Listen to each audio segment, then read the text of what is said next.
Let's try this again. There we go.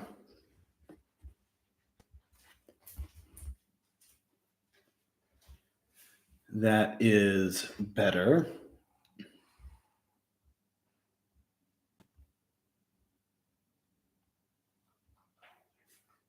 Perfect. This can be so ridiculous sometimes.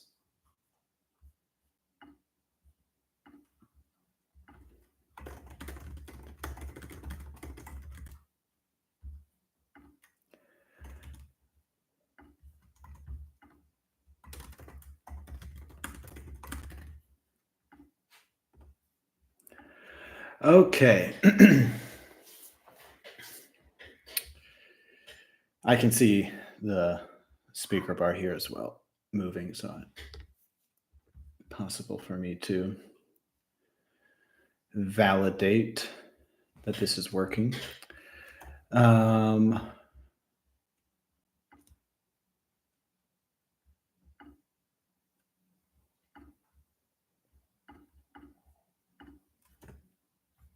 Let me share my screen.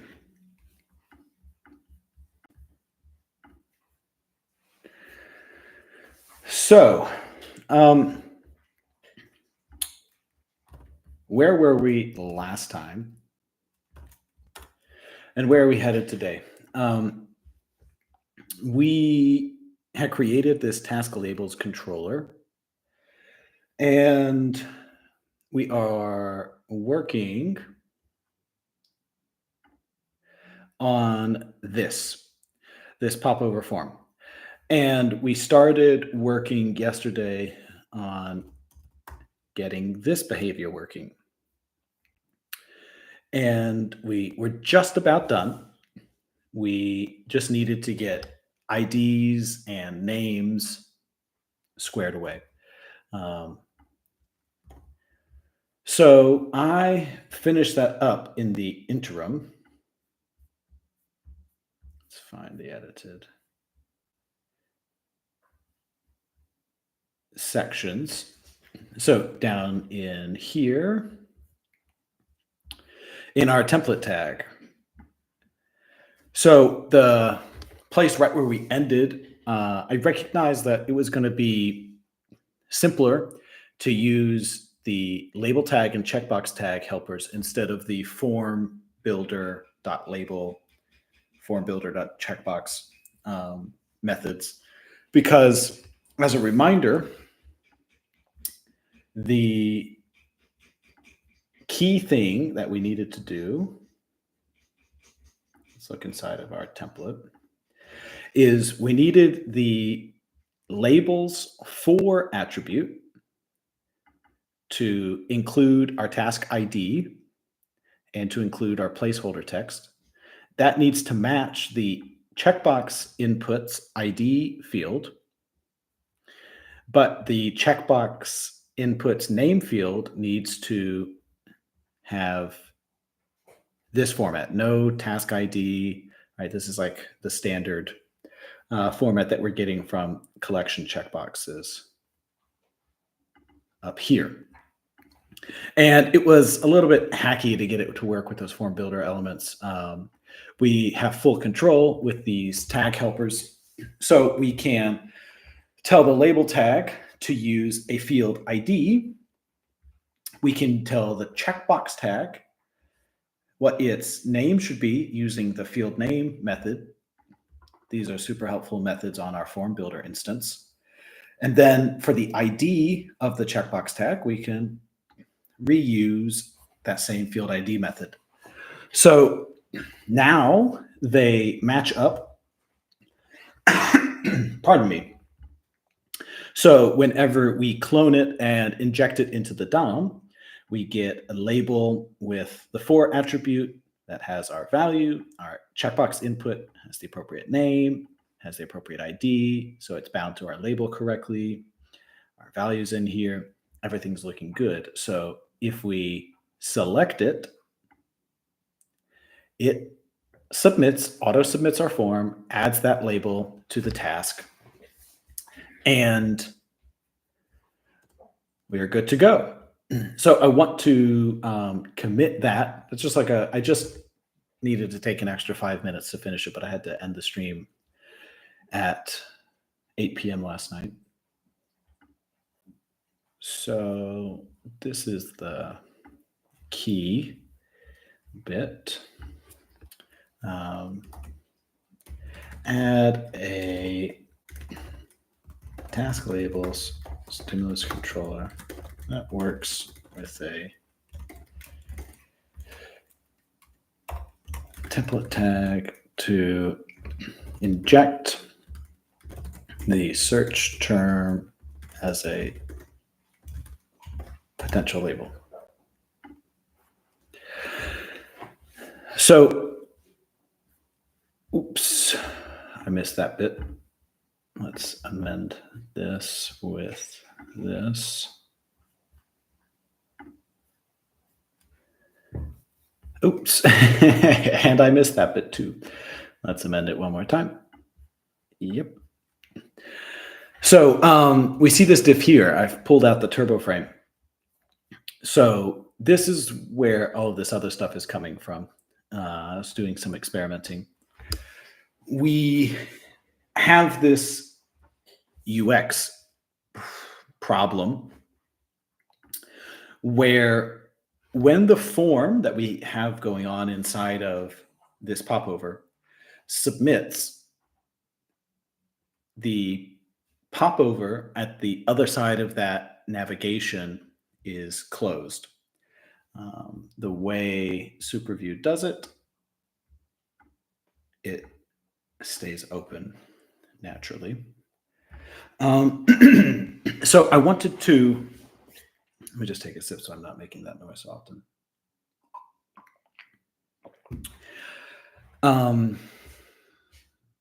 I wanted to consider if morphing might help us here. And for those of you who have seen the previous streams, I had been complaining about morphing over here. And honestly, as I was falling asleep one night, this is last night or the night before, I don't recall, my brain fired a thought, as happens when you're falling asleep, that, oh, right, I know why this isn't working, I think. If you recall, I had looked at like the network response, like the new content was there. I was so confused. I was doing this weird thing where I put turbo refreshes with morph in the index view, and that's it. So the meta tags were not present in the head of the show view. And it was weird. And I don't even remember why I did this. I was trying to just figure out stuff with morph and had some problems and whatnot. But I realized I should start from morphing everywhere and see how that behaves. So like remove it from just the index page, put it in our layout, remove this turbo frame and just see like, what does it look like when we morph the response? And well, you've seen what it looks like. It flashes closed and open. So I started just doing a little bit of experimenting to try to get a sense of what was happening there. I confess I am like confused. So what is in my throat? I thought that maybe morphing doesn't play so well with popovers. Unlike, pardon me, unlike the details and summary element, there is no HTML attribute that you can put on the popover to tell it to be open. So you can't have one open by default on page load. So I thought maybe the way that the morphing was working, it was resetting it, and by default it's closed, and then it morphs it back into the state where it's open. But then I was like, it would have to like call the open method on it on like this on the new DOM element. It should just not touch the existing DOM element, so it should have its existing state. I doubt that in the morphing library, it like has these exceptions to say like, well, I've destroyed a DOM node and I've created a new DOM node, but I see that that DOM node had the popover attribute. So I'm going to call open. Like it wouldn't just do that. It doesn't make sense to me that it even opens again. Like it's like, okay, I could see it closing. It makes sense that it closes. I think let's do an experiment right here. Ooh, not the controller on the layout. I bet that it will close and stay closed if we comment this out. Let's give that a whirl, actually. Yes. Okay. So my sense of how things are working has some grounding in reality, right? So when we're just using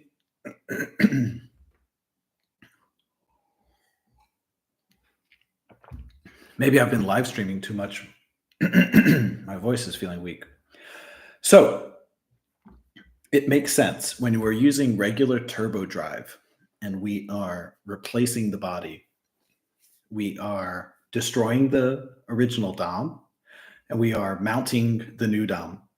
And that new DOM element with the popover attribute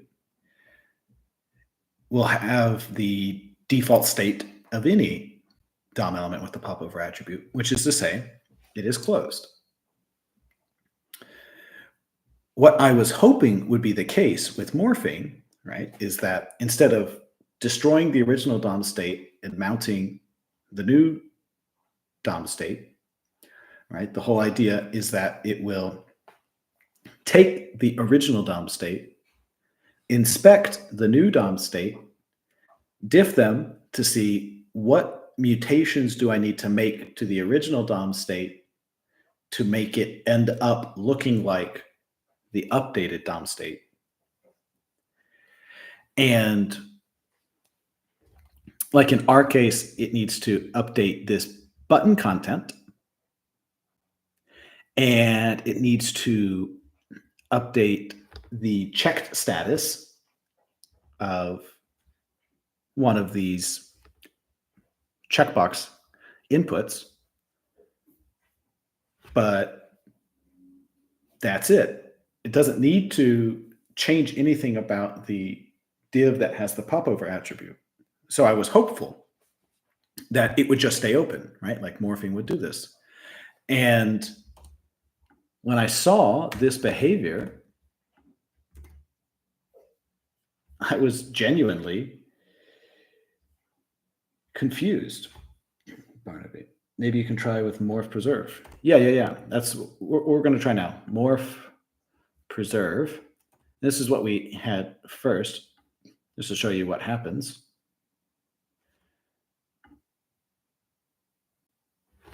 There's a flash of closed, and then it comes back open. And that's the thing that confuses me. What is happening to show that closed state? We'll just watch it again. This time we're going to pay attention to this trigger here.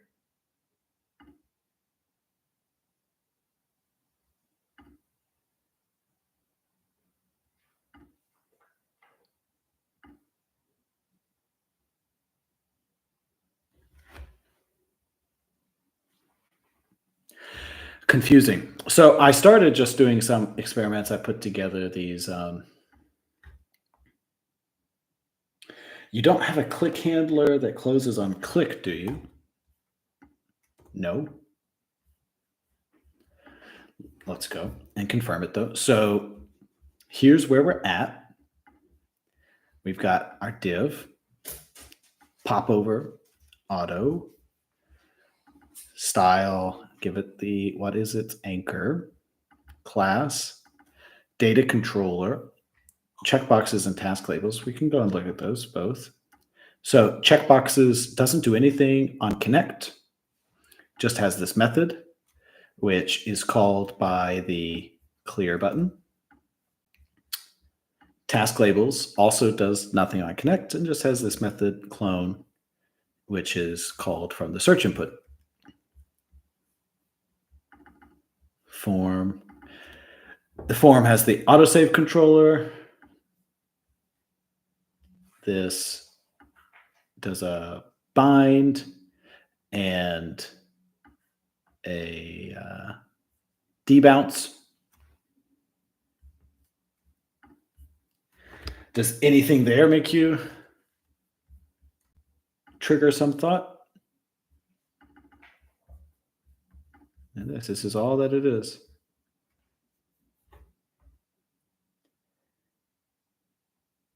Sorry, I mean morph permanent attribute. You mean to put the data turbo permanent attribute on this popover?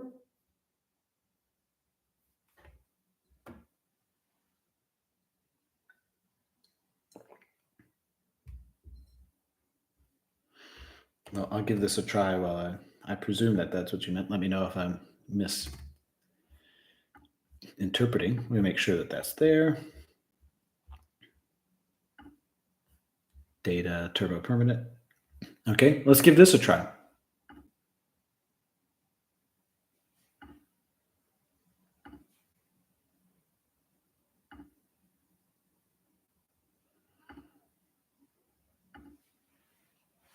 I'm trying to watch. I don't know why it's like slowly scrolling down. I'm trying to watch like what is happening here. Our form, gets that aria busy.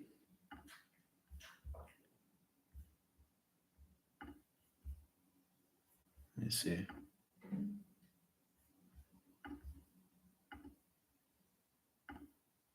Nothing inside of it is changing though. Our button is changing, of course. But there's no flash that this is changing.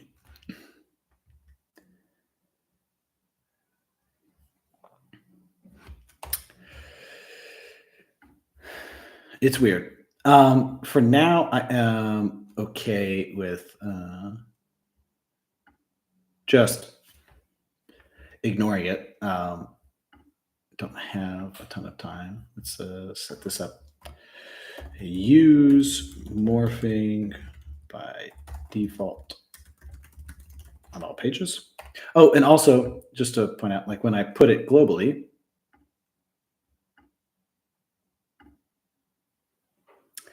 it does work correctly. And it does, just to point out, like this is the real nice benefit of using morphing as a default.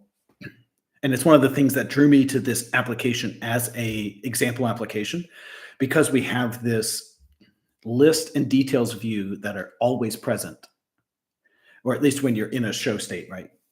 So you need to have state that is reflected in both places anytime there's an update.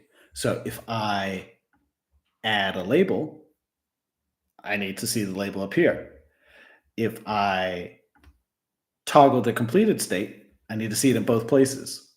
And that is like a classic example from like the OG SPA marketing days of a use case where it's like, well, obviously you should use an SPA for this.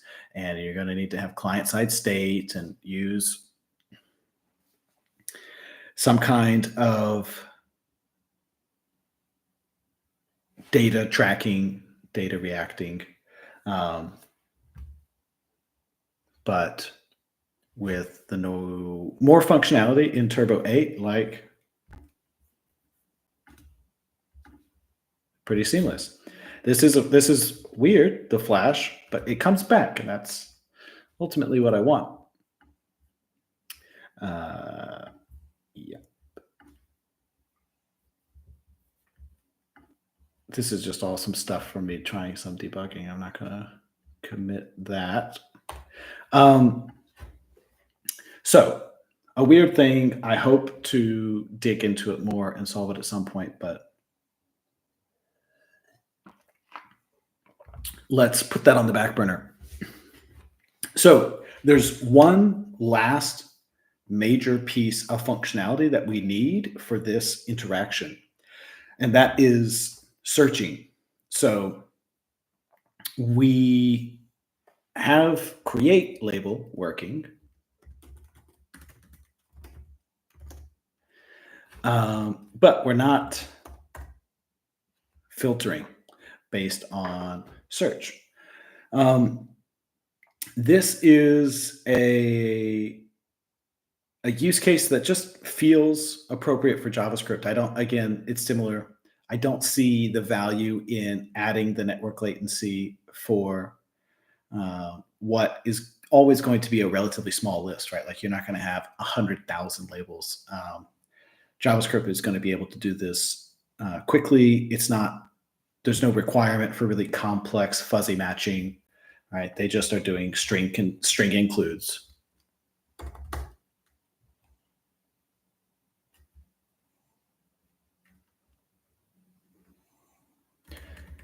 Are they doing string includes and also always showing you all selected labels?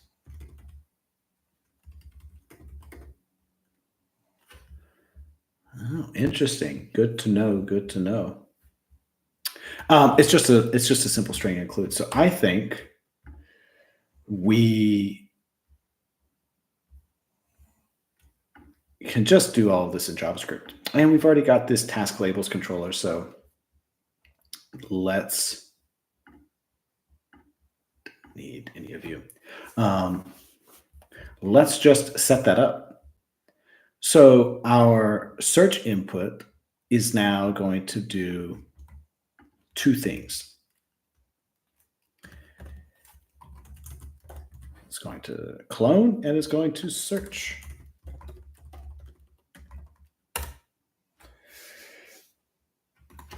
Let's see what Copilot is doing here.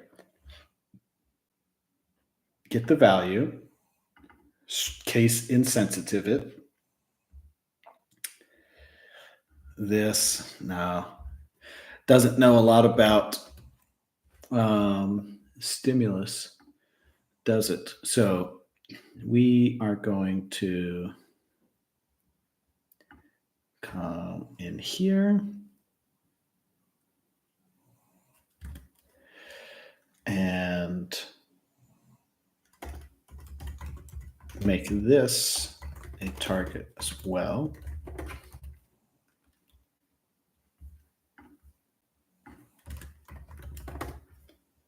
And we'll just use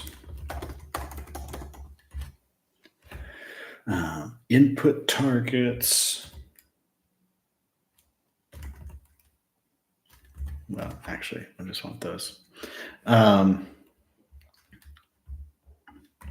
take our input targets and we are going to, actually, let's just call for each.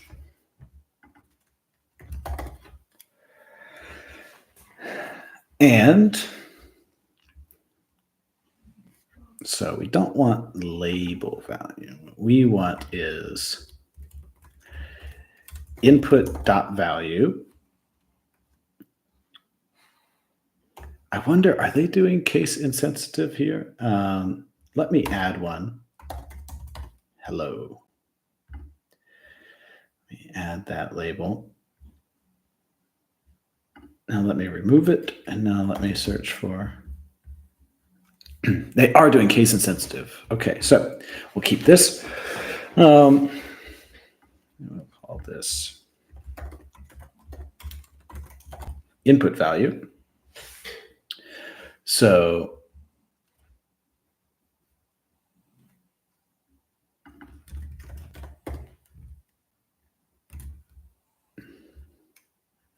if it does include it, we will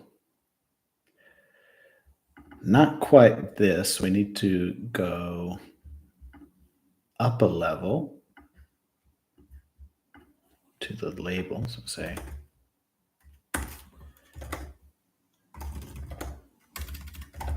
go to the parent.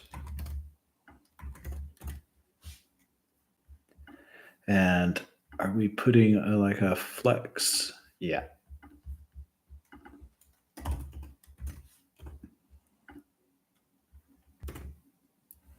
Let's see if that works.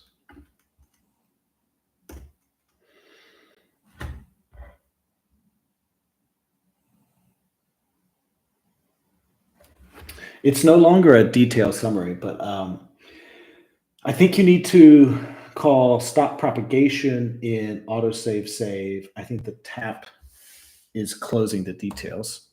Um, let's give that a try.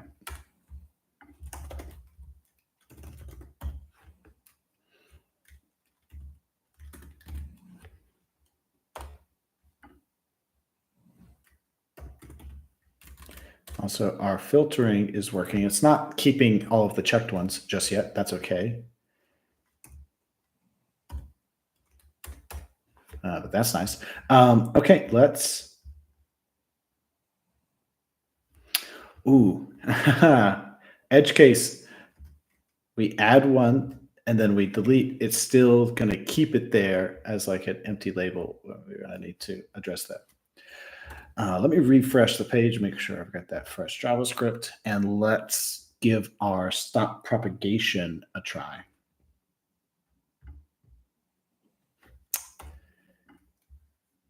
Not quite. I can try a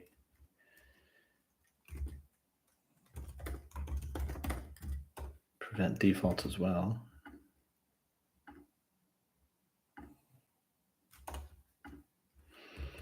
And I can try both. Yep, it is a bummer. It's bizarre to me. I don't quite understand. Like it would honestly make more sense. Not more sense. It's just like I could have a mental model of what's happening if it just didn't reopen. But the fact that you see it in a closed state and then it comes back to an open state, I'm going to need to do some research into like how to debug morphing and like get a sense of what is happening, how to like watch this element and see what's happening to it. I'm not really sure. Not really sure.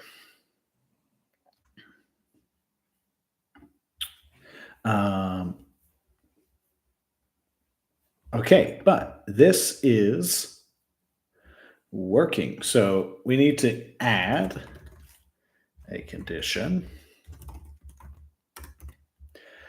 to say if the input is checked,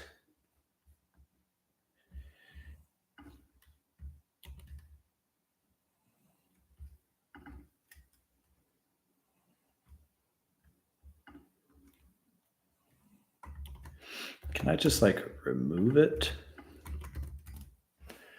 I don't love needing to have exact knowledge here of like what it was. I kind of want to not have any value.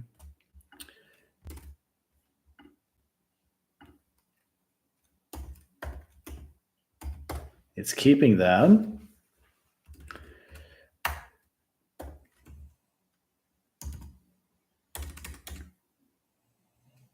And looks like that style null is working. Let's resolve this.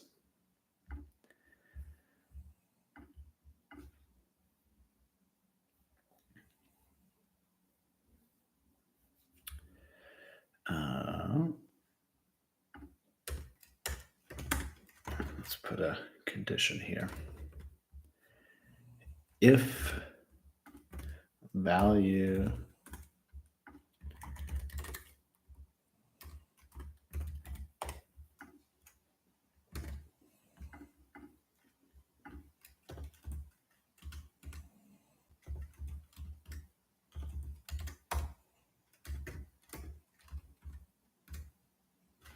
okay, not bad. I mean, I let me know if you happen to disagree, but I think we are done. We're just about done. I want to try one thing out. So the final tiny little thing, when the popover is opened, this is autofocused.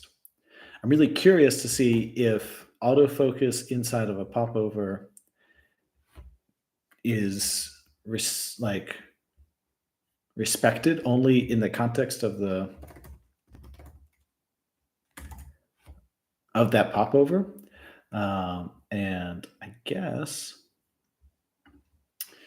we can test that. Let's actually just come up here.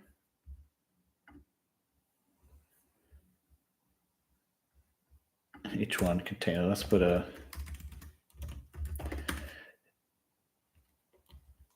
wait, no, it can't be before. Let's put it after.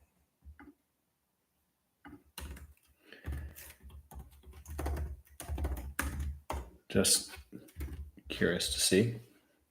That is definitely autofocused right now. Oh, yeah. Text is white. I was like, what is going on? Let's say here.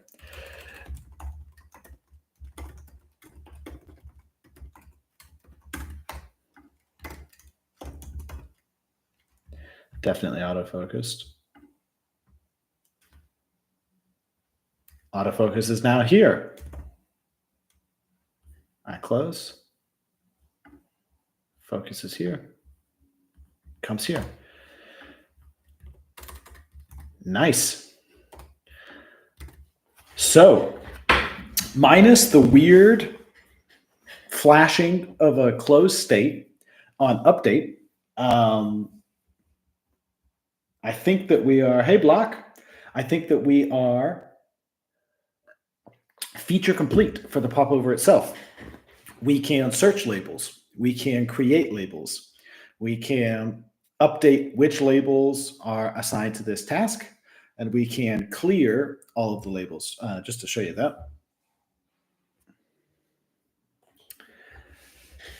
So I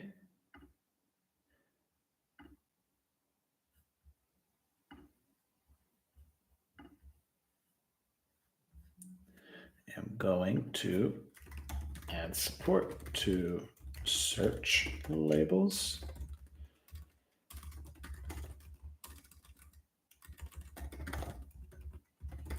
From the popover form. I guess for now. Actually, let me just put these back just to see like a turbo frame with some morphing. What the hell does that do?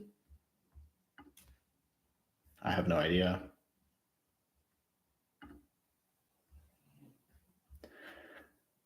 So it halts it from even reopening.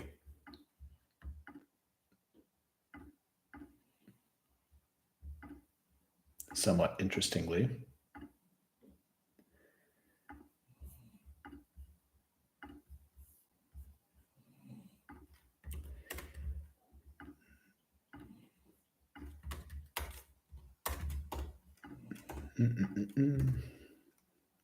So we get rid of the turbo frame. And we get the flash coming back. Interesting. I'm going to take all of this and I'm just going to throw it in a div.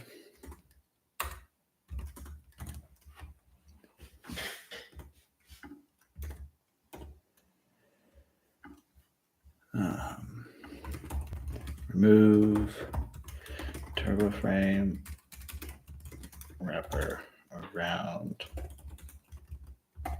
labels popover.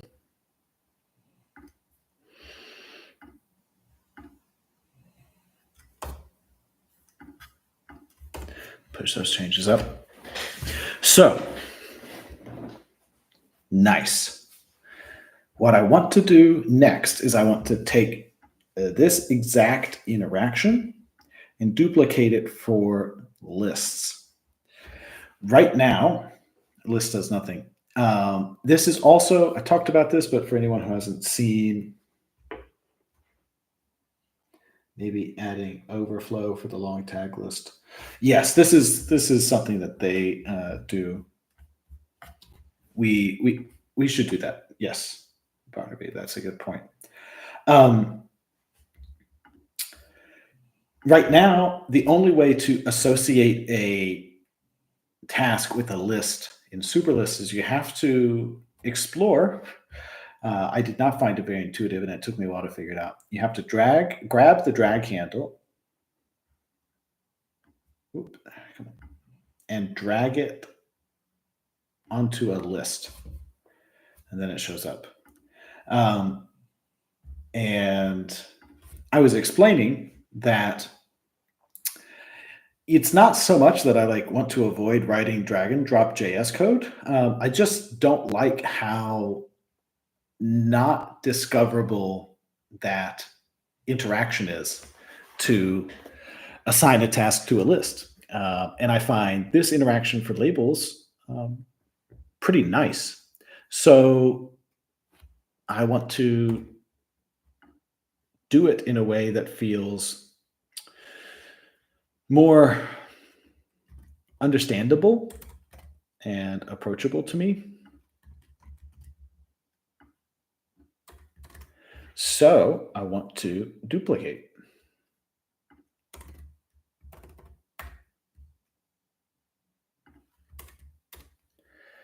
And this is just going to be test.list. So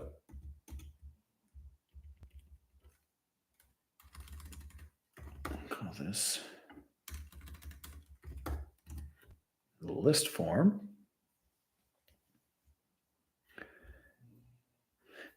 As just a reminder, anyone who hasn't seen previous streams, this is a pattern I call anchored popovers. And in order to make our CSS as generic as possible, I'm using CSS properties to wire up.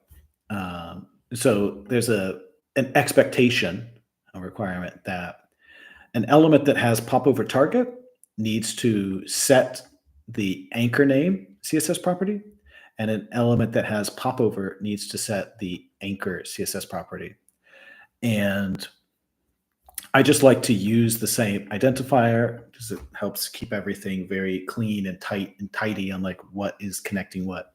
So what we're saying is that this element is the element being targeted by this element using standard ID binding, and using the CSS properties, we're saying that this element is anchored by whatever element has this anchor name, and this element has that anchor name.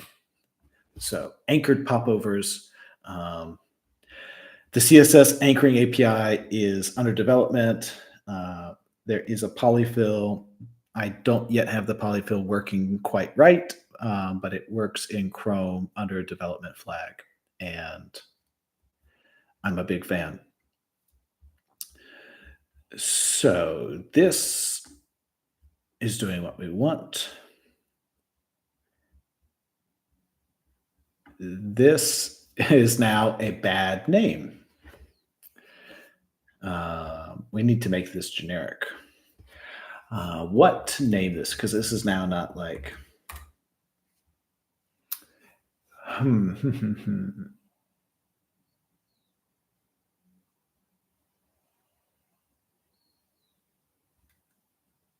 I'm always drawn to like long, overly explicit. So the very first thought that came to my mind was find or create checkboxes controller. But I'm not sure that this is bound to checkboxes. I mean, this needs to be radios, this interaction here.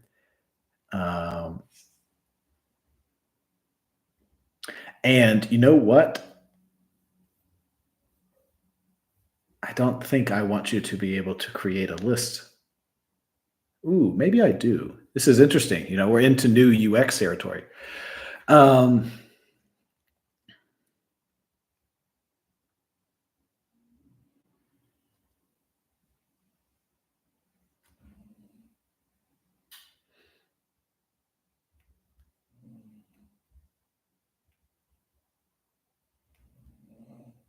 I'm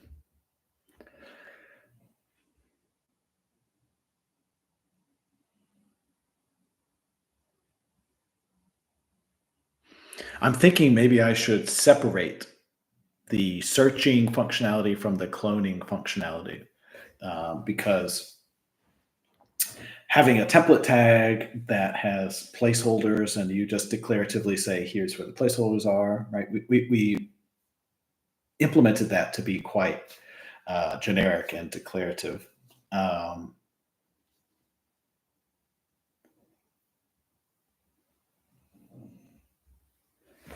yeah, maybe that is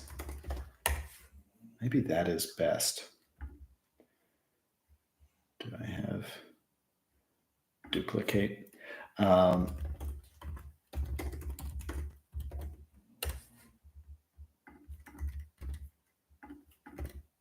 this is kind of what I'm thinking.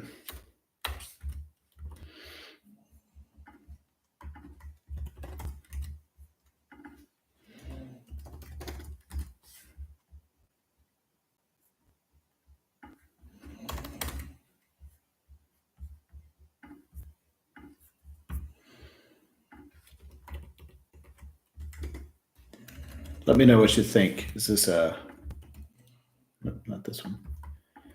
Bad idea? A good idea? And then we need to update index. Another one of these.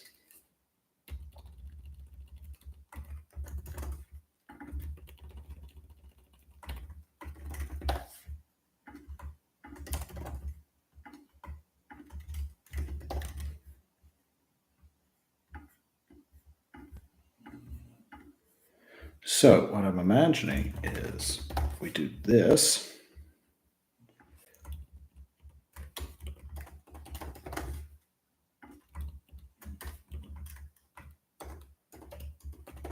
Oops, one of these still has, I don't care about the template in this context.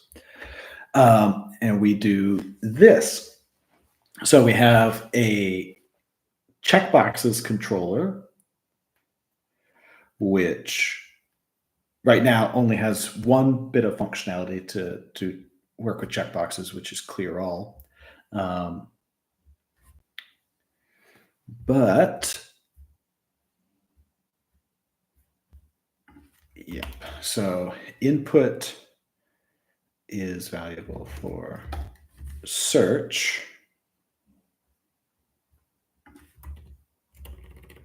And template is valuable for clone.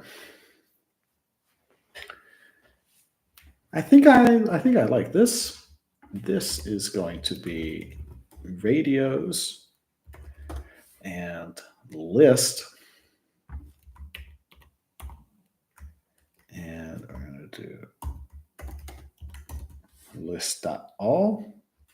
Let me remind myself what attributes we have on list right now. Title.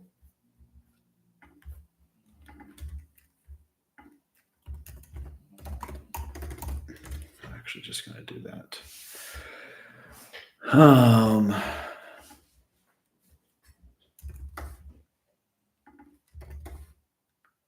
List. This, I want to update that icon.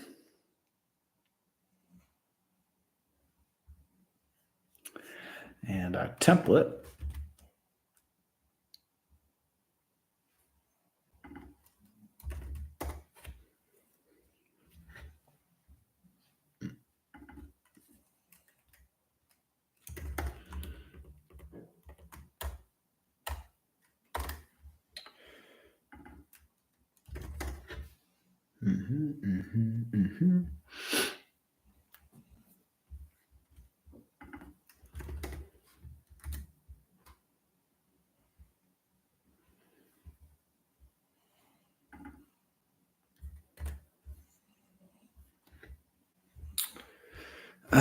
That seems pretty reasonable, but we do need to come up here and make this change for these controllers. as well.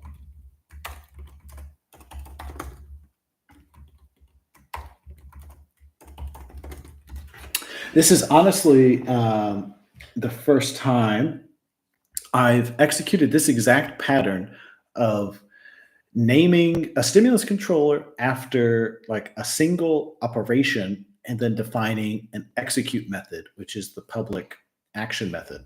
Um, I haven't done this before, but I like it. It feels appropriate. Search for this and clone for this.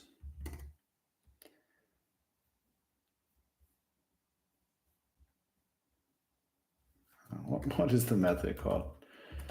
Collection radio buttons. Ugh.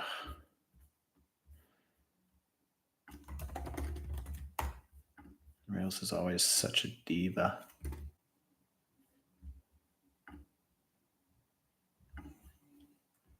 Ah, yes, I have no lists. Let's create a first list. Let's actually create two. Let's come back to tasks. Builder checkbox. Yep, that's wrong.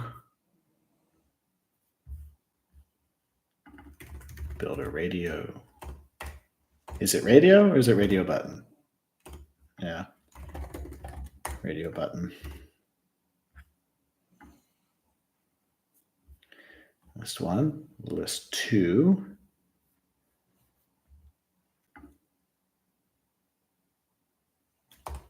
Ooh, what just happened on our server there?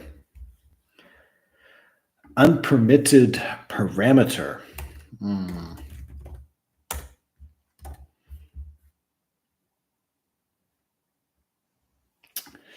Fair enough. But I need it to be list ID, I think. And that reminds me, I've got this. A little bit backwards. Yeah, I shouldn't do this. I'm premature optimization there.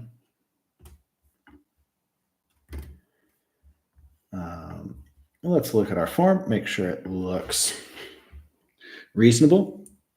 Task list. Name task list. Right. I need to update this. List ID. And our input, does it have the right value? Value 1. That's correct. Value 2. Yep, that's correct. So I just need to correct this attribute name. I think I want to make sure I'm doing it everywhere. Consistency is valuable.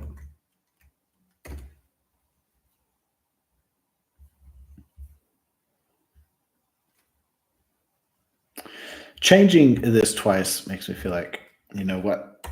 Let's pull this out into a variable so that we ensure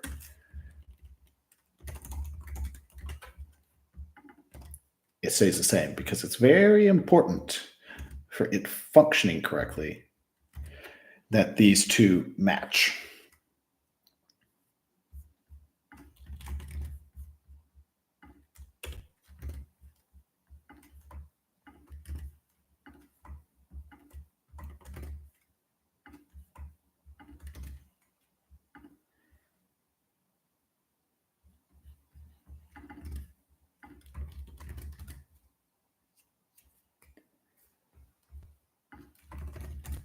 List ID.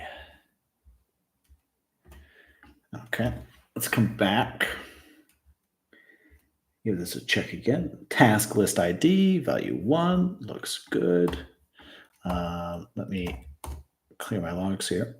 Let's assign it to list 2. Nice.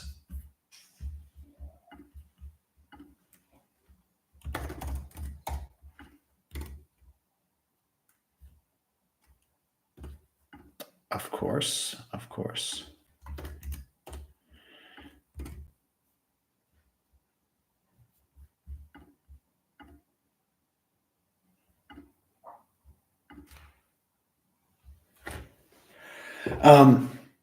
So the way this is built right now, this is not going to work. Oh, that doesn't even pull up. That's interesting. Let's come over here. Our search controller. Oh, I need to restart my server because I've got new files.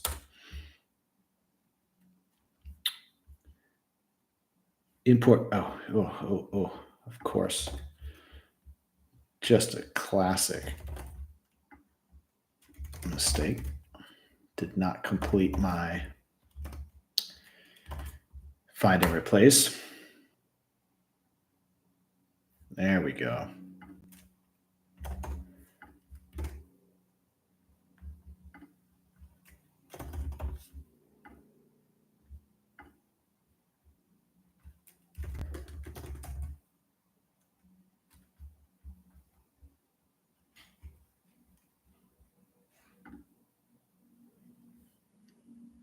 Yeah. So yeah, we're sending up a list ID. So what? Just to see what happens. We start a patch.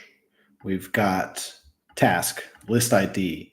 Well, list 3 is the value that we are sending for that, and it is blowing up. So let's actually add support to allow you to create a list, because as of right now, the only thing that we need to create a list is the string title. So let's do this. Nope.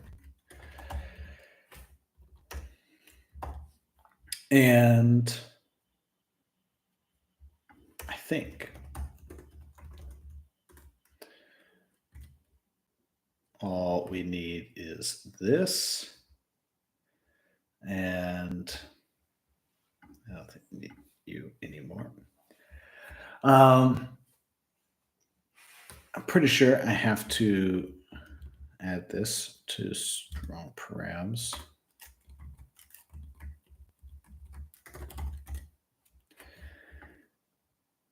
List attributes.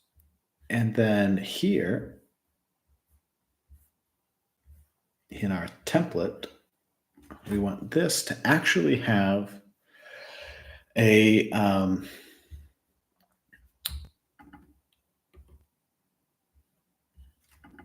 what? There we go.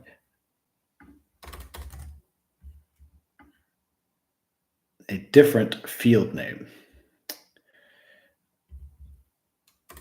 I don't really know how field name works.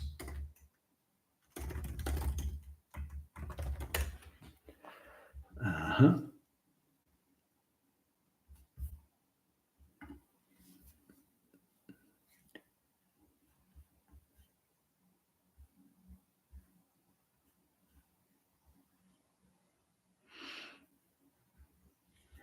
Yeah, so I can pass multiple. I'm going to start off just calling list, and see if I have to manually say list attributes. Because I honestly don't know how much magic is in there. Let's inspect our template. Let's look here. Oh, and we're also doing this as a checkbox. We need to make it a radio. Yeah, so it's just list. So we need to manually do this, and we want to call. Okay, I'm going to presume it's radio button tag because everything is called radio.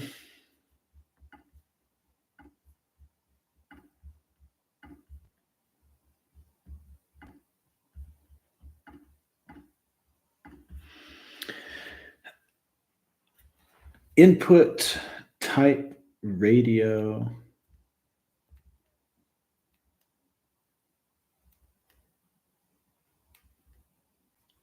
Okay. That's all messed up. we're doing radio buttons wrong. The name is right, but then it just shoves everything, all of this junk into ID, all of this junk into value. Let's come up here. Where do we? We get radio button tag.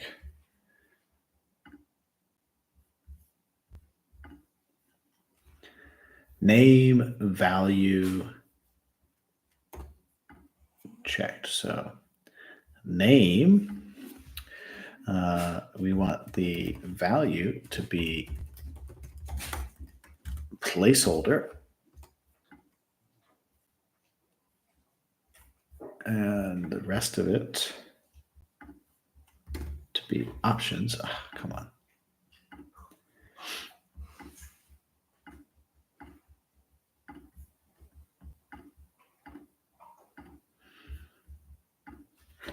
Input type radio, name, task list attributes, title, ID, task one list placeholder, matches that.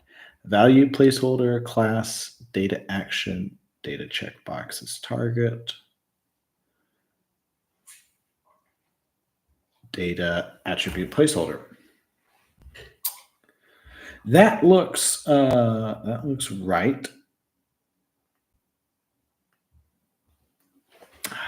I guess there's not really much of a point in making it a radio because it's not going to be exclusive with these other radios because it has a different name.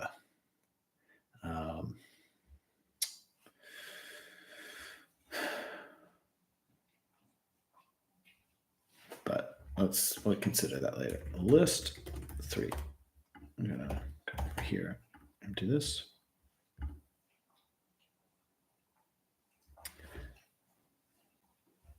I mean, it works. It does work. It's not the smoothest because you're going to see both selected for a second before we come back. But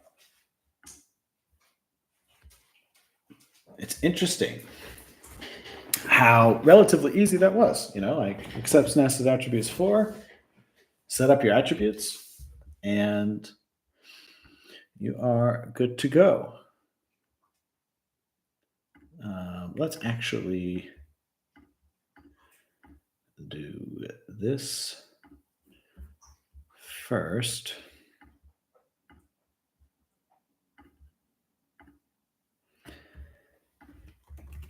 Split task labels stimulus controller into separate search and club controllers.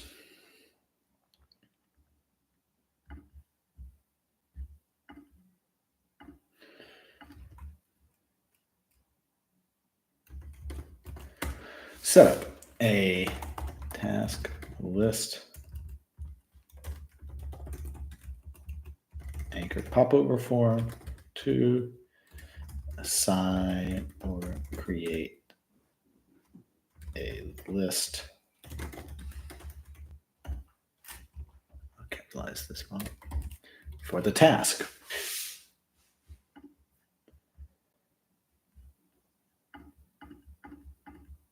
Yep, and all the rest of that is still. I'm going to throw that in a stash.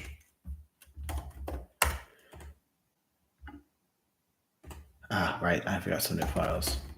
I want to throw all of it in the stash. There we go. So not like the very smoothest interaction. I do want to smooth it out, but we're working iteratively. Next thing I want to do is I want to make sure that this interaction is being used over here. Right now, this all lives inside of here. So what I'm going to do is I'm going to pull this out into partials. So I'm going to call this labels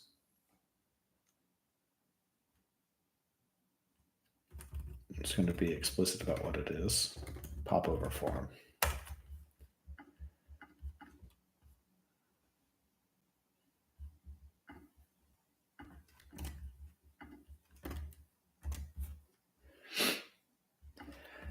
And we're going to use this new Rails feature. You haven't seen this. This is actually quite nice.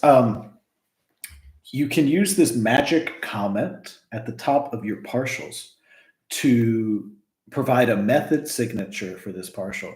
And as just a quick refresher, the way that ERB works is that it parses this file gets parsed, and a Ruby object and a Ruby method are generated. And you can actually specify the method signature for that generated method. And that method signature is going to be respected, right? So like I'm making this a required argument. And if someone calls render and tries to render this partial without requiring that argument, it will blow up, and we're going to get like a meaningful error letting us know. So instead of like some error down here of like null being called somewhere where you were just trying to use this, you're going to get like a clearer error. And from what I have heard, I don't understand like enough of the internals of ERB, but I've heard that it also provides a performance benefit because there's less metaprogramming that goes on inside of the generated Ruby method, because you're providing more clarity around the arguments that it expects. So what do we need for our labels popover form? We need a task, not that way, and we need a form. So task, and we generate that, task, and there's that task. Oh, no, we generate a form. I don't need a form. It's inside of here. So we just need a task. So down here, I can now replace this with render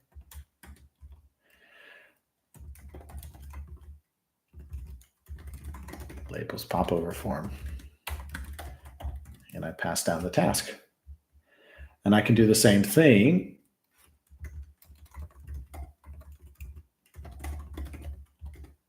for our list popover form. We can come up here and we can grab this.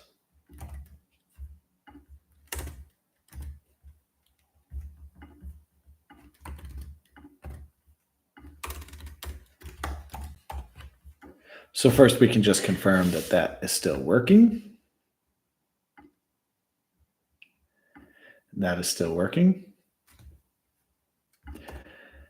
And now it makes it easy for us to come. So in our show view, we render the task. So we've got this partial, and in that partial,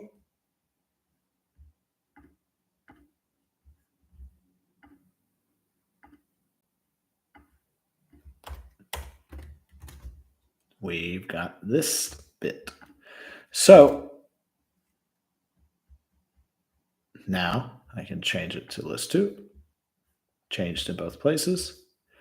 I can add first. I can create a new label. Very nice.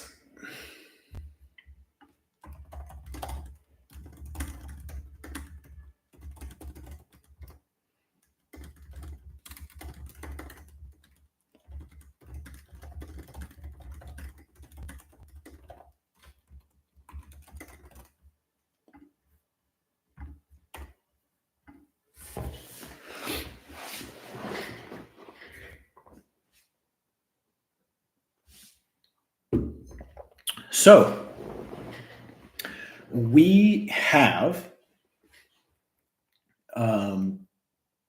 actually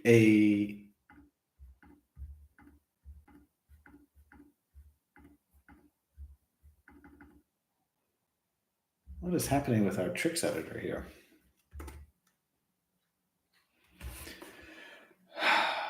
Oh, right. I read about this. Tricks and morphing don't play well together. Investigate how to get tricks and morphing to play well together. I remember seeing stuff on Twitter about this. So we have like the core, I don't know, 50, 60% of the functionality built. We can create tasks. Those tasks can be completed. They can be uncompleted. We can create lists. Those lists can contain tasks. We can assign a task to a list. A task can have labels. We can assign multiple labels to a task. We can create new labels as we assign them. Both tasks and lists can have rich text descriptions.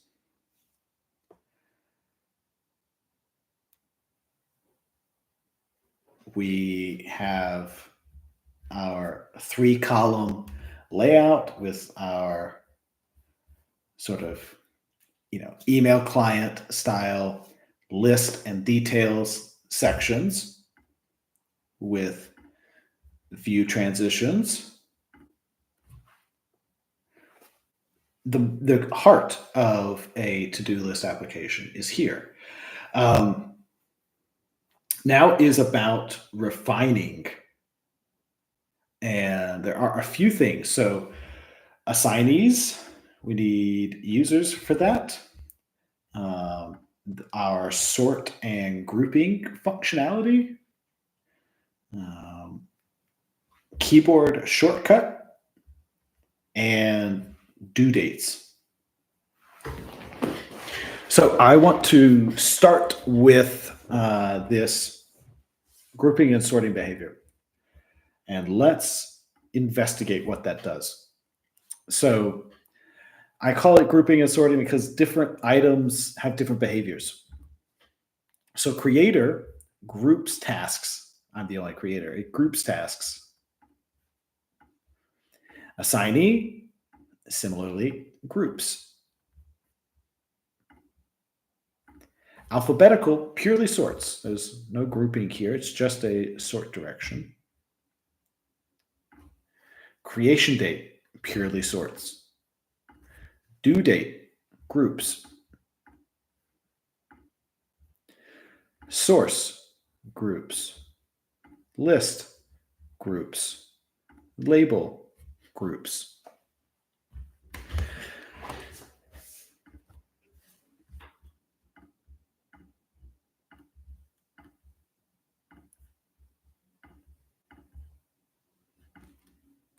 Let's turn this thing on. So,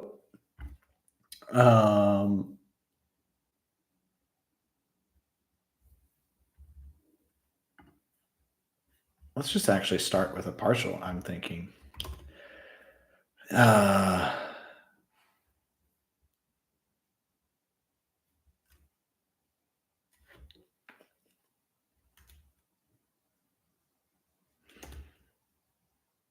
What to call this? Grouping, ordering, sorting. I guess I'll call it grouping.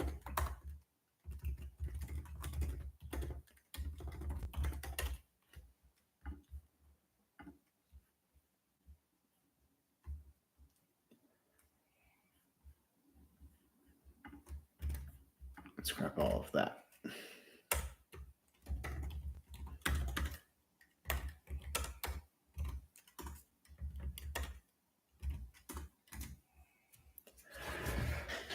Okay, now we don't need a task.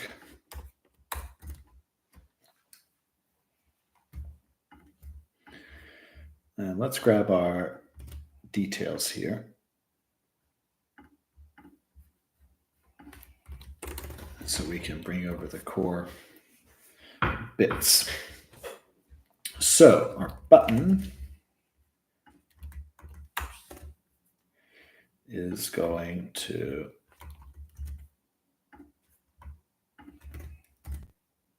have these classes,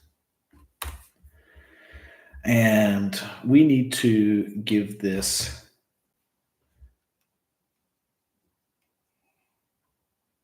an ID.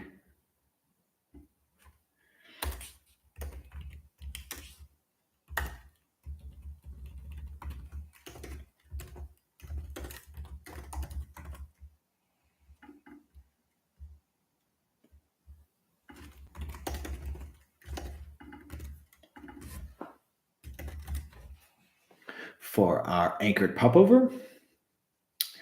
And then let's just grab this for now.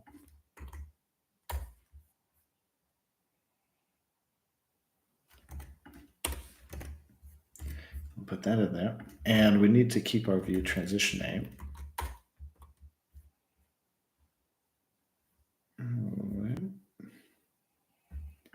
Not sure where that's going to be best to go. Let's start here. Oh, it's a show view. Okay. Oh, I need to update.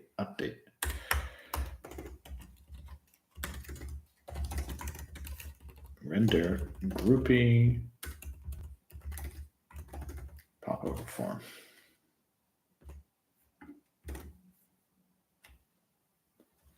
All right, this form.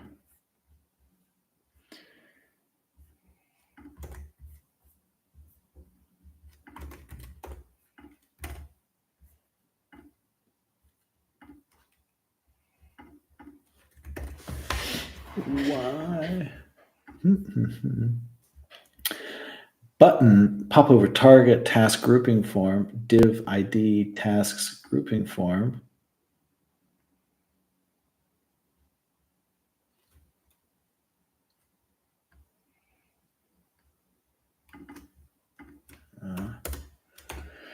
Yeah, I don't want all of that jazz on it.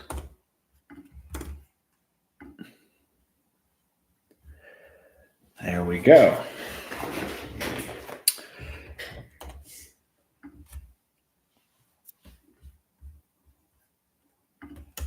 So I'm thinking we can make this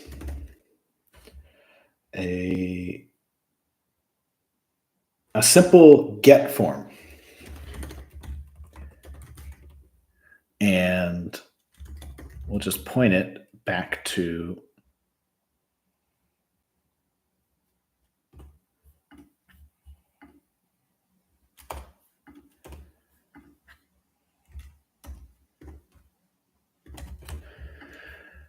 I guess they have a couple of views. So there's tasks and there's inbox. Those are kind of actually separate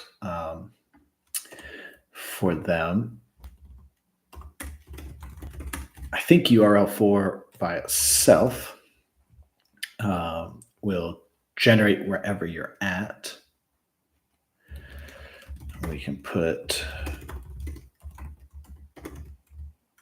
autosave controller.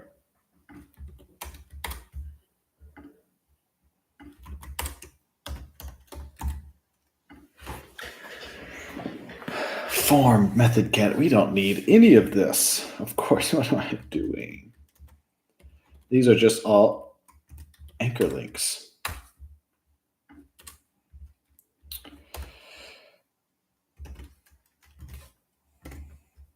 So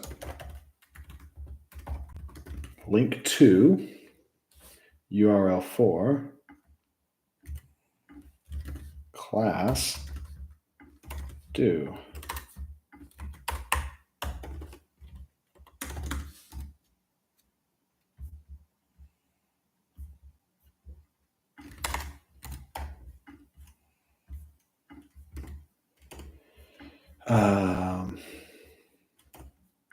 I want to add a query parameter. Rails current path with params.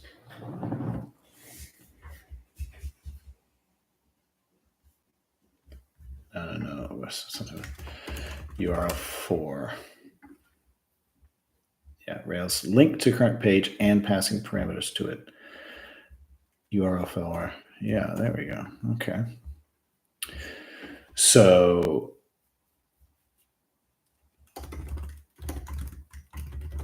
grouping none. And then this will be grouping creator.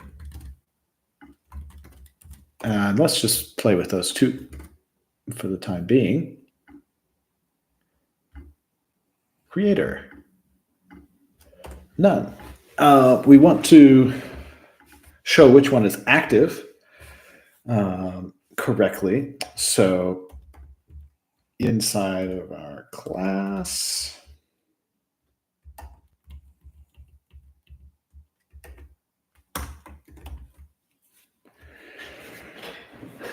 we can say if programs grouping equals done, it's BG red. Otherwise, it's BG transparent. And the same thing is true here, except we check creator.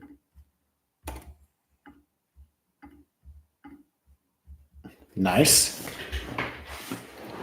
Simple, but effective. And we can extract some of this later if we want, but I really try to avoid the temptation to prematurely abstract things away, because abstraction comes with the cost of indirection, and indirection and abstraction together can make a system much harder to understand. So I always really conscientiously and aggressively try to keep my code bases as co-located, all the parts of them, as possible. My default philosophy is aim for as few files as possible, while recognizing that I need to create multiple files, right? Like I don't want a whole Rails app in a single file, right? It's about this minimally maximal kind of mindset. Anyway, small sermon aside. So we have these links. They're going to hit the same path that we're currently on, but we're going to add these query parameters. So let's head up to our controller and do something with these query parameters.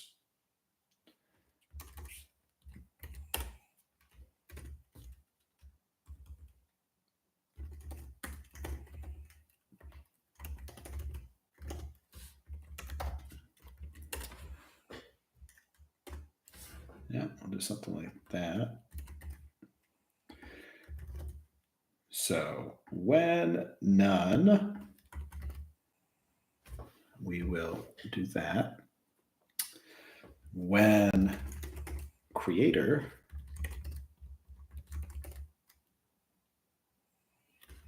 actually, no, I'll leave it.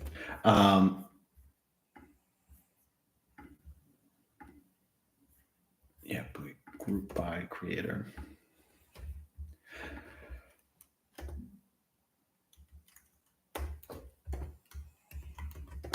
Now, at the moment, we don't have a creator, so that one's kind of useless. Let's assignee, alphabetical.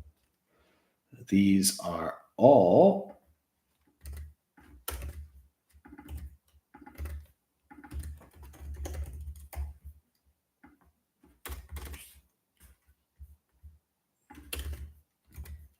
I want to find a grouping one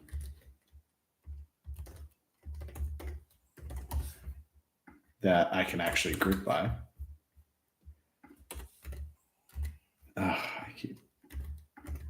let's just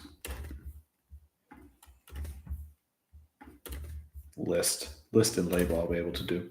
I'm going to make them all correct, and then I'm actually going to pull out the ones that we can't even implement, and I'll just rely on Git history to pull them back in, or I'll comment them out.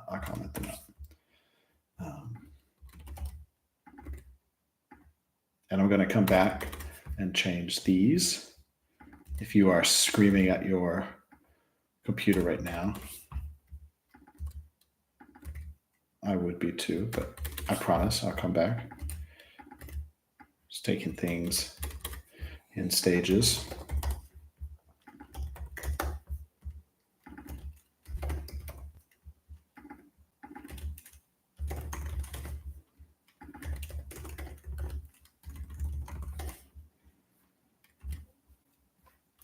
Okay, so we've got them all.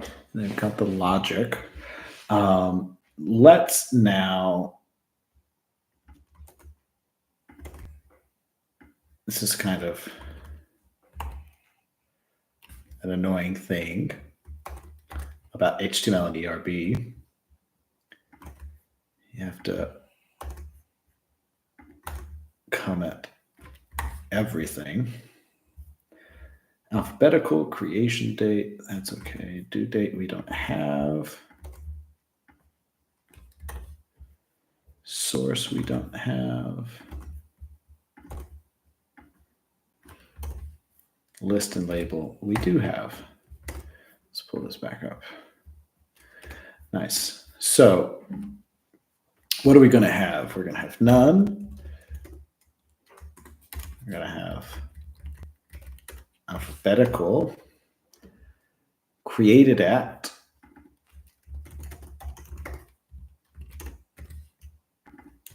list, and label.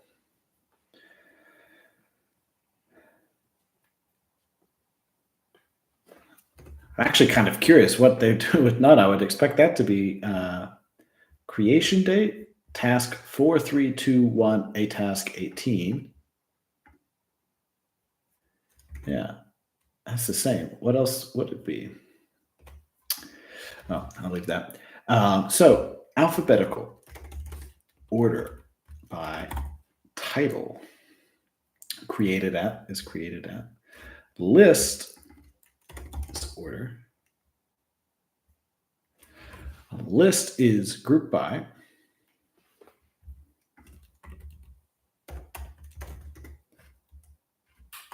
list ID, and label. Oof, label, that one is, that's a bit more interesting. We also need to figure out how we're going to render these, and having them behave differently. This, is going to return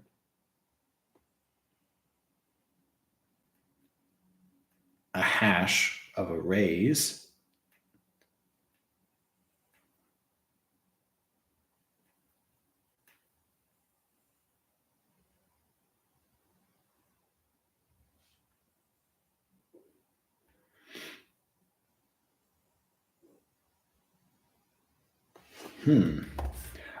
Let me play around a little bit actually here in a console.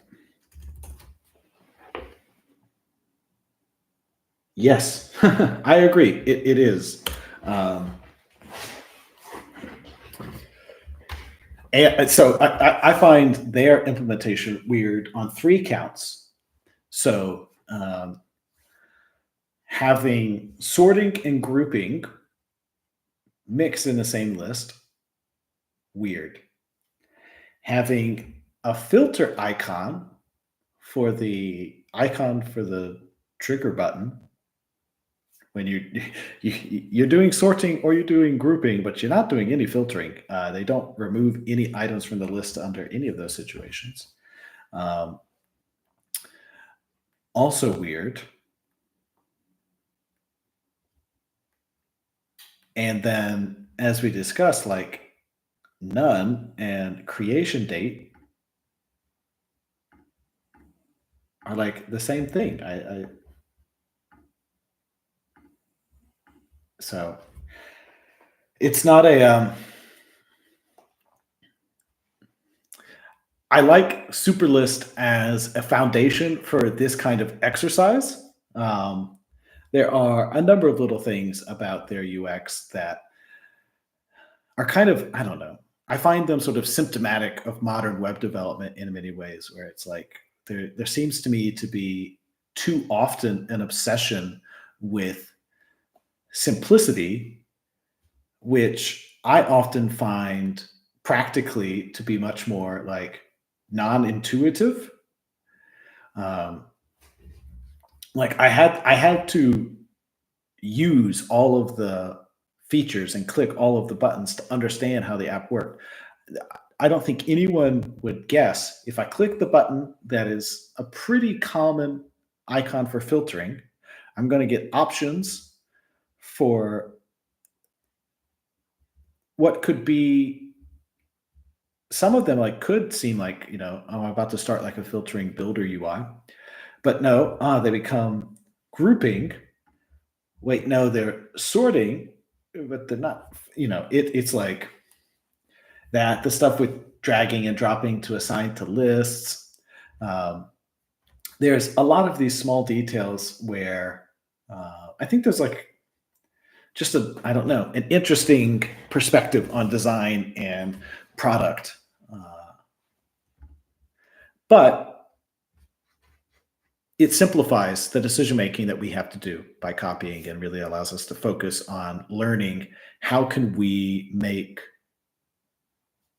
interesting, modern, seeming and feeling applications with Rails, um, and not with Flutter in their case.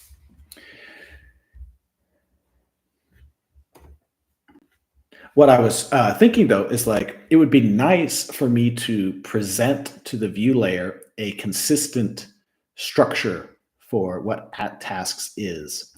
So I'm trying to think, is there a way to group by something that would always return a single key in the case of like alphabetical or created app? So if I do task.all and I group by nil, no, given one, I have to pass some sort of proc. If I group by true, yeah, so that's going to put, I mean, everything is true. So everything would come under that. But if I group by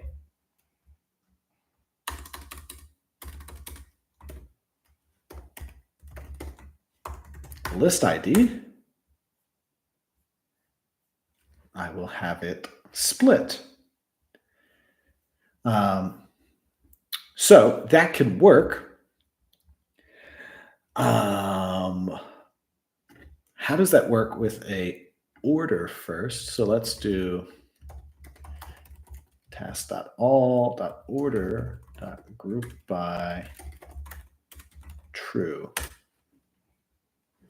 And let's compare those results with 2 and then 1. Yeah. So I think it'll retain that. But then the other thing that we have is grouping by labels. So yeah, they do your MVP. Turbolist is the real product. Yeah, not quite, but it's getting close. I think I don't think I'm going to get it to like launchable product state before I go on vacation. I'd leave on Sunday, but I work on this. What, 2 hours a night, and we've gotten pretty far in whatever it's been now, 16 hours. I think I think this is the 8th stream.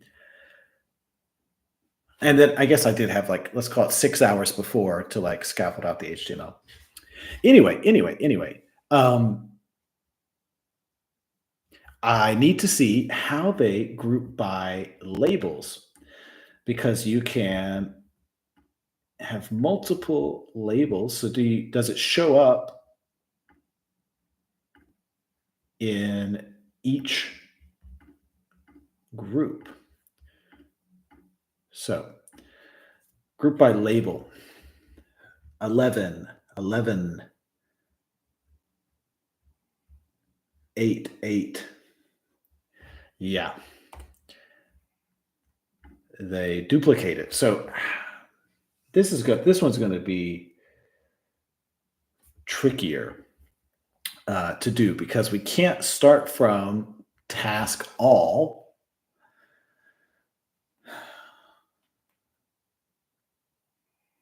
Because if we start from task all and do some kind of group by, it's going to give us, it's just going to split them into different chunks. It doesn't repeat.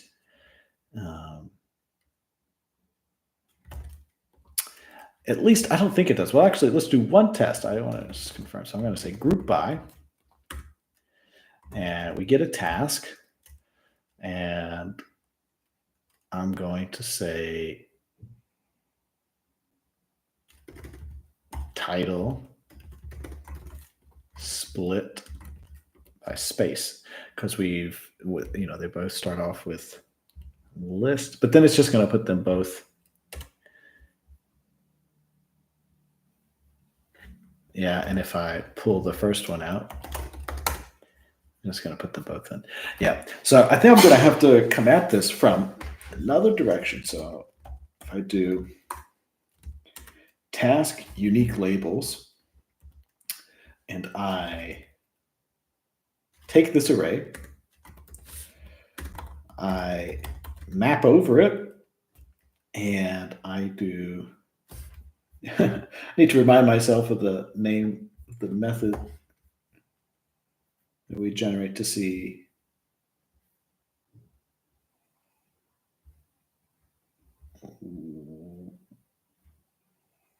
Yeah, it's with labels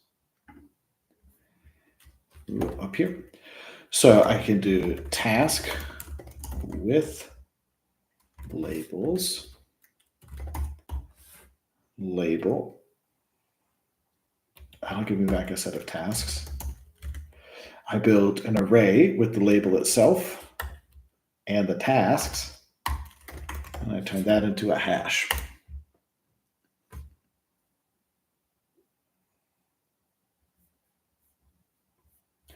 Wrong number of arguments given one expected 0. With labels, yeah, I need to say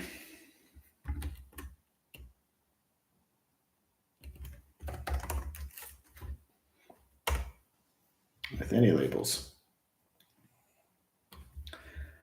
So task 1 is under the group for first, but it's also under the group for hello, and it's also under the group for what.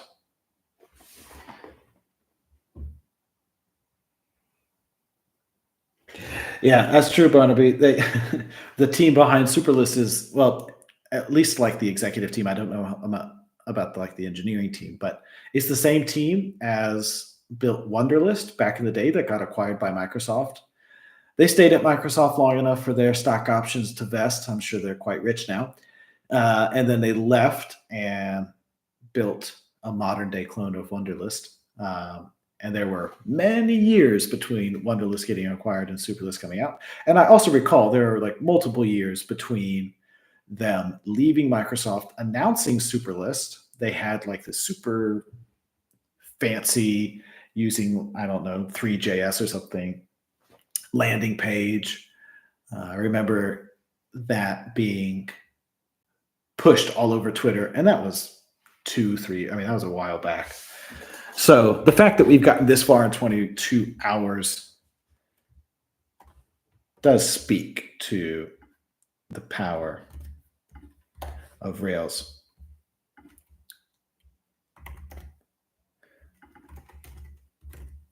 So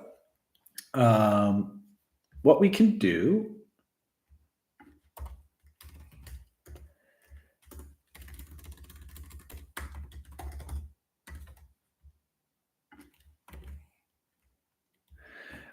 We can group by true. What? Maybe we want to use like a something more distinctive, because on the view layer, we're going to need to know, do I render a group or do I just treat the one group as just a single list, and I don't put it under like this detail summary collapsible item. So what should our ignore me group be? Could just be ignore me.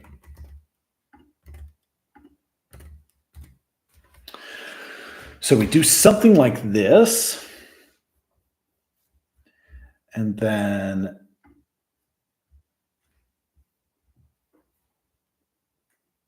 in our main here, in this UL, we're going to want to now deal with the fact that tasks is always going to be a hash. It'll have n number of keys, one or more, and the values will be arrays of tasks. So let's be here. I can say if tasks has the key ignore me. Actually, I'll put this in parentheses because I want to do a second check. And task.keys size.1. We know we're in the sort of default state of this, or we might need to actually render a group. I'm actually going to make a new partial now. I'm going to call it collection. And I'm going to put this handling of a UL and tasks in there. We're going to use our magic comment here.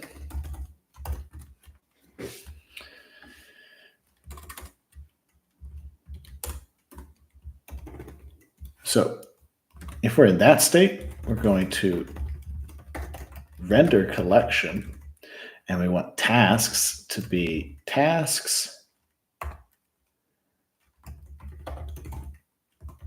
ignore me. Just dive down into the array. Otherwise, what we want to do, yeah, this is pretty close actually.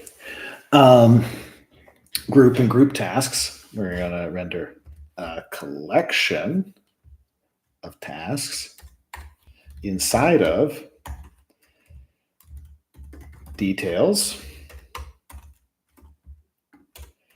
with a summary like so. I wonder how close this is. Of course, right? Like ChatGPT has no idea that we are, or not ChatGPT, GitHub Copilot has no idea that we're looking at this over on this other screen. But I'm so curious to see how close it gets. I'm just going to leave it and we'll see what it looks like. So when we have groups, we'll just use a detailed summary. Our summary will have the group name, and we'll put the collection inside of it. Let's see what that renders like. Undefined method key for an instance of active record relation.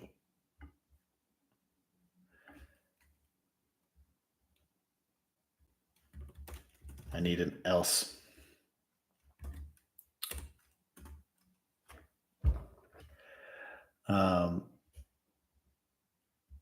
It's actually going to be the same as none. So we can do, let's do this. When none, we do nothing, created that. We do nothing. And we don't need an else.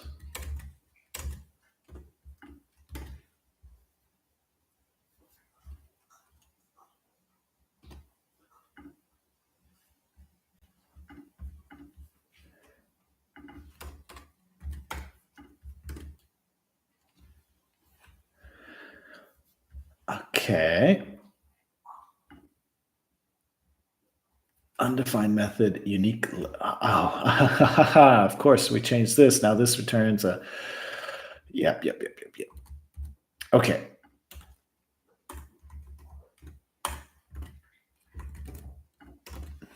This needs to stay an active record relation.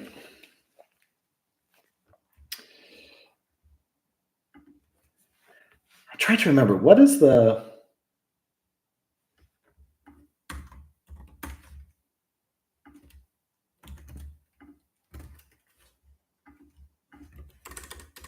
Can you do this? And we'll add back our else.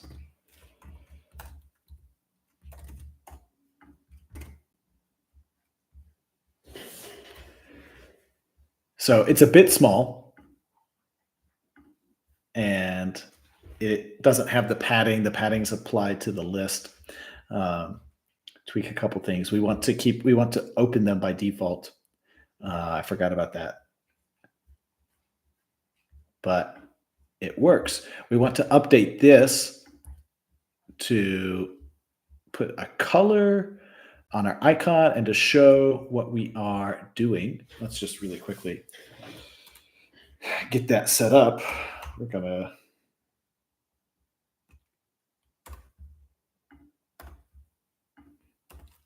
do something in here.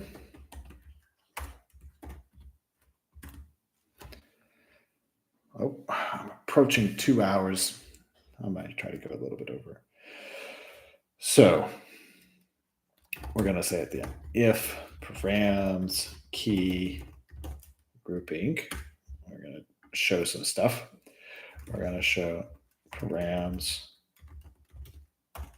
grouping dot, I think, humanize, get us the kind of string we want. And in our classes here, we can say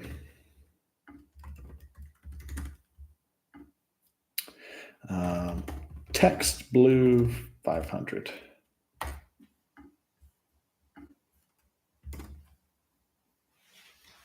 And we have a, so make this a fixed height, not a fixed width. And we need to put some padding on this. We've got some stuff over here.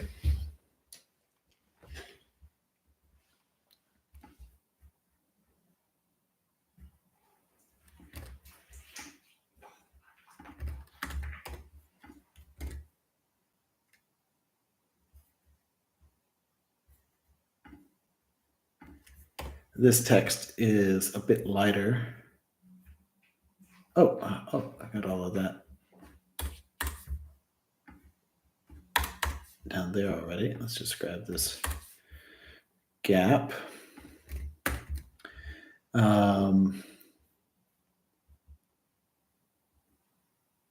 Dark text slate 400.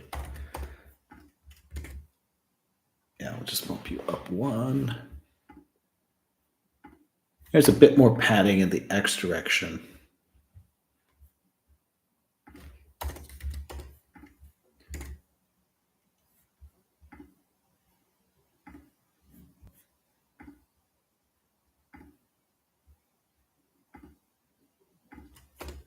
Might be a text SM.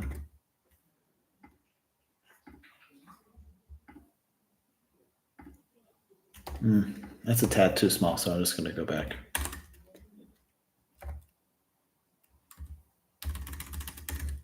Oh, no, to keep it high date. Okay, if we change it to list.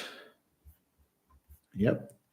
And we need to remember, how do we render so it's no list?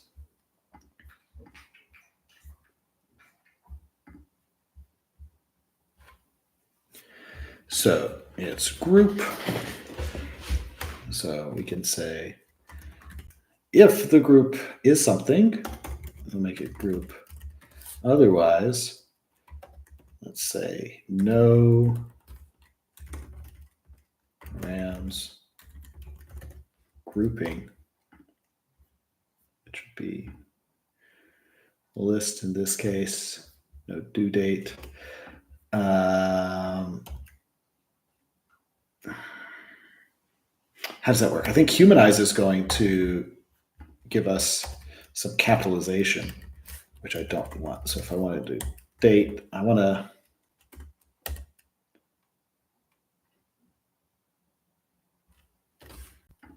Is there something like humanize that doesn't upcase? Let's see here, Rails inflections. What do we get? No, not these. I want like, where's the humanize method?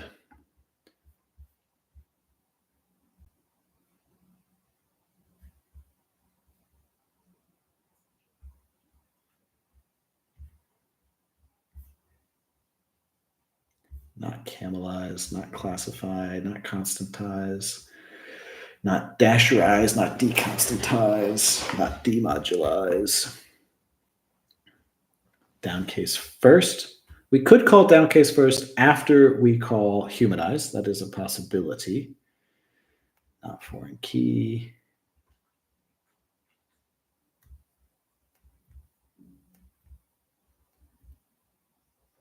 The capitalization of the first word can be turned off by setting the capitalize option to false. Perfection. Humanize, capitalize, false. No list. I love Rails feature. I just love using Rails sometimes in these ways where it's like, so fast. This is returning a list ID. I had forgotten about that. We don't want to do that. Group by list title. This reminds me, I want to do a delegate in just a bit, but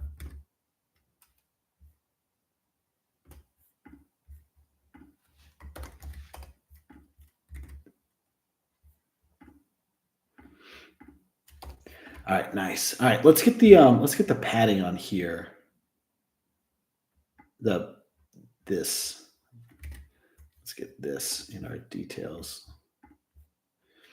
which is over here. So first of all, we want to make sure it's open.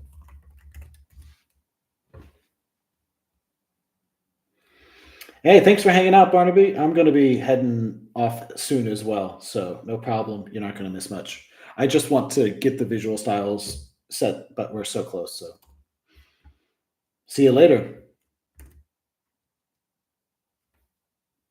Okay, came in a bit too far.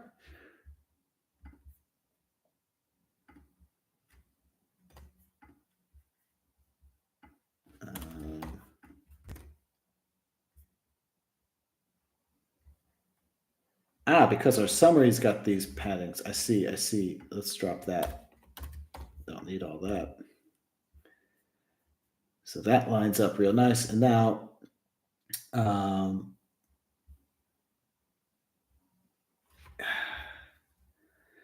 in this case,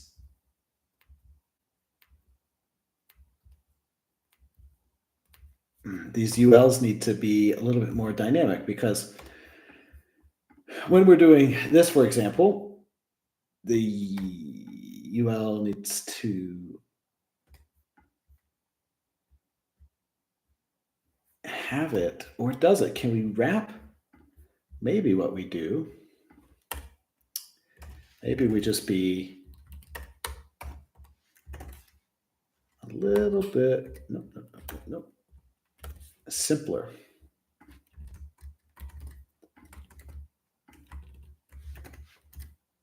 And we pull relative Z10. That's about. So we pull it up to a parent.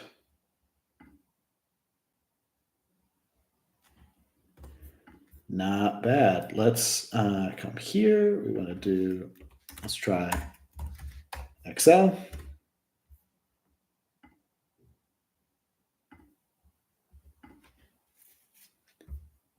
Let's look at it in a similar.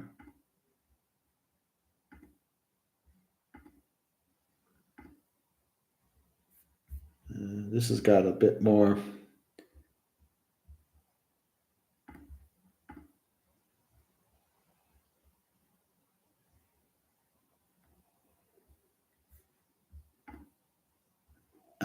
Needs to make space for that. Does that sort of pushes it down?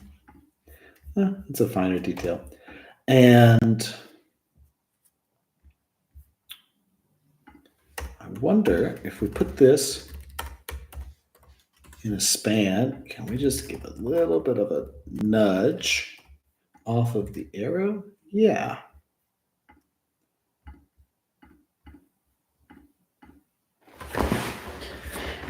Okay. So our grouping widget is working. What are the key details here? So we use an anchored popover, so we don't have to deal with z-index issues. We make sure that the red dot is showing us the currently selected item. We also show the currently selected item in the trigger button. We change the icon color to show that it is active. We use details and summary elements to drive our collapsibles. We have a unified structure data exchange format for our @tasks instance variable.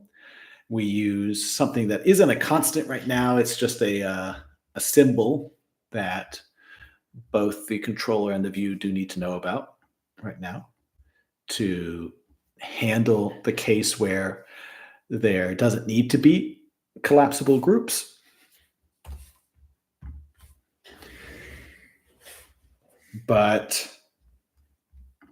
And then all of our spacing is good.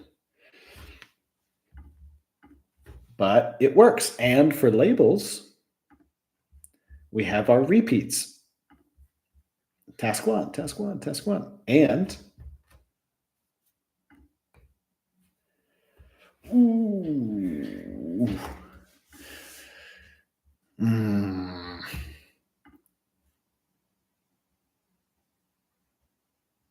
case params grouping.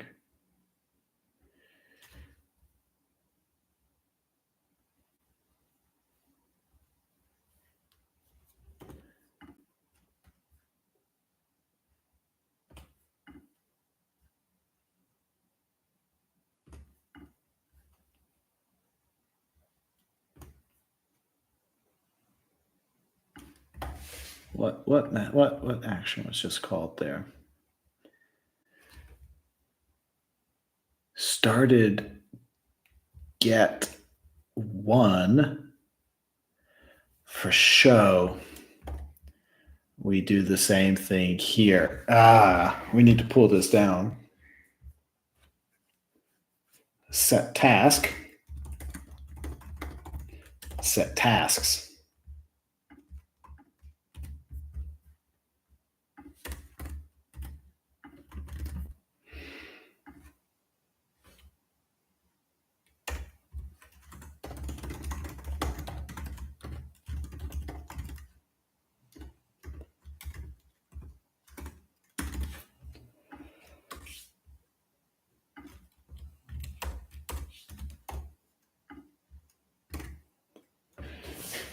What I wanted to show was they all update, but we'll do it on this side. Now, this is another thing I want to tweak, which is that when we update like this, I think we're redirecting to show.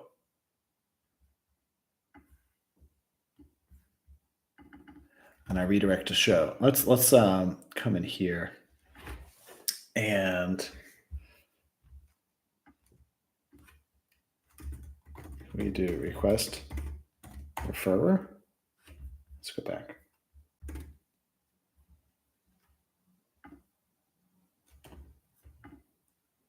Oh, wait, I don't need to do this. What am I? I'm so lost.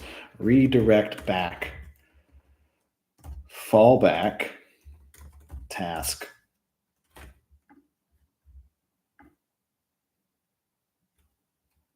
Fallback location. Apologies, Rails. Please forgive me.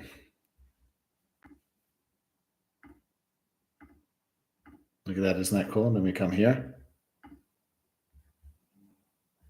It pulls out. All right, this is nice. All right, let's commit this. I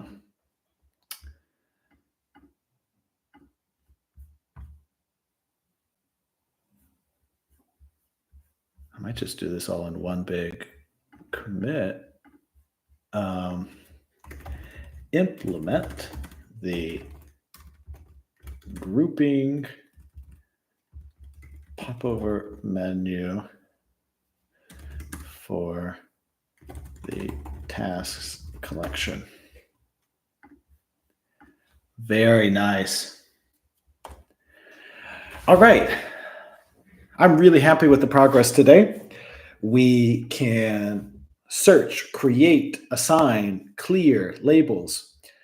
We can assign, create, clear the list. We can sort and group our tasks using this.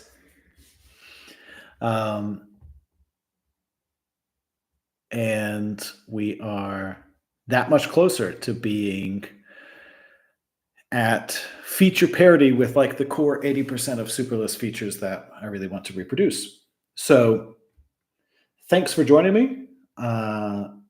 As I said during this stream, I go on vacation on Sunday, so I've got a couple more streams, and then I'll be gone for a few weeks. But I'm growing more confident by the day that we're going to get to a stopping point before I go on vacation that is worth being proud of. You know, I think we'll have something actually usable, and that's awesome. So I will see everyone tomorrow.